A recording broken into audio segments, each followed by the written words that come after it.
Okay, wow, how exciting to be here today. How many of you are attending the march for the first time? Wow, that's great, good for you. All right, fifth time? 10 or more? 20 or more? 30 or more? Come on, Barbara Ring, raise your hand. Is it 36 years now? St. Clair Assisi.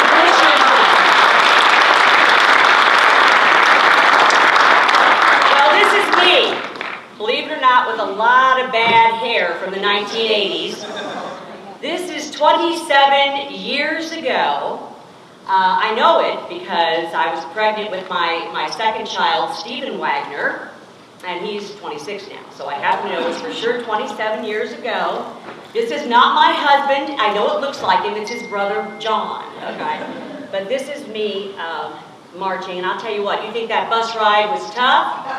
Try and be about 3 months pregnant and on that bus ride. It was something, but I rode the buses up, and I've been coming for many years prior to this and many years since. So I'm glad to see you all bright-eyed and bushy-tailed. No snow like last year. Yay. Now, I was here last year with all of you, as you remember, and then I worked for hours that night, Maggie. I was on the phone with you and others while you were stranded on the Pennsylvania Turnpike with the Turnpike Authority and with some of my colleagues in Congress from Pennsylvania to try and help you get some refuge, and I know that you finally did. But what a tremendous outpouring that we had last year, and then again this year. They know that our Fight for Life is a movement that will not be deterred by even a blizzard, ladies and gentlemen. Will not. I have to say that my fight for the right to life is, as far as I'm concerned, the most precious responsibility that I have as a member of Congress and as a member of our humanity, right? I'm grateful that my own wonderful parents and a woman I think you're going to honor, memorialize in a little bit, my mother-in-law, Loretta Wagner, shared this respect for the most vulnerable unborn with me, and instilled in me that standing up in the service to these children is in fact the most important way that I can serve my country. So it's an honor to have you all here today. Things have changed in 12 months, folks. We've got a new administration, and it's not just,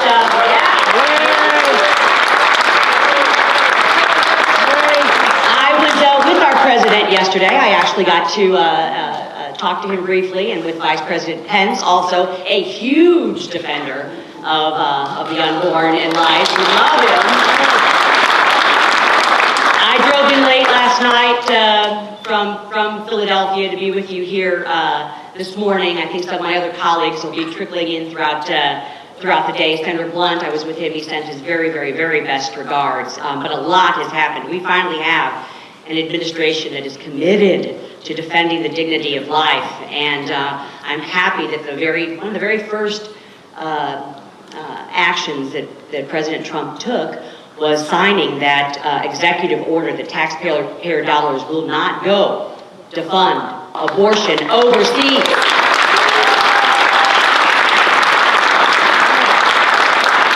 And last Tuesday, or it wasn't last Tuesday, it's still this week. It was just this past Tuesday, on the floor of the U.S. House of Representatives, we passed the No Taxpayer Funding for Abortion Act.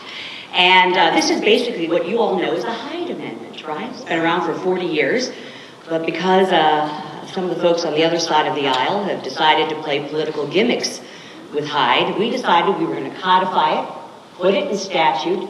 We passed the No Taxpayer Funding for Abortion Act, and guess what? Yours truly got to preside in the chair over the U.S. House of Representatives when I brought that gavel down and we passed that law.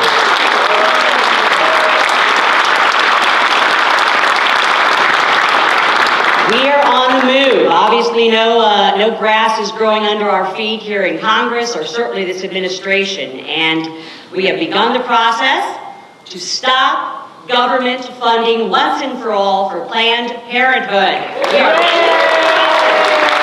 And now we have a president who's decided to laugh. So that's what's most exciting for me. This year, 2017, is the year we're going to say yes to life. Yes to life, and no to taxpayer funding, abortions. We have fought, we have struggled, we have prayed. I and many others have been alongside of you this entire time. There is so much more to do. There's an assisted suicide bill here in Washington, D.C. That I've been one of the original co-sponsors on, and we're working on that to make sure that your nation's capital is not a place that allows assisted suicide. I'm also working on, and have been working with the Trump administration on the Conscience Protection Act, which will ensure that no health care providers are forced to participate in abortions. Your right of conscience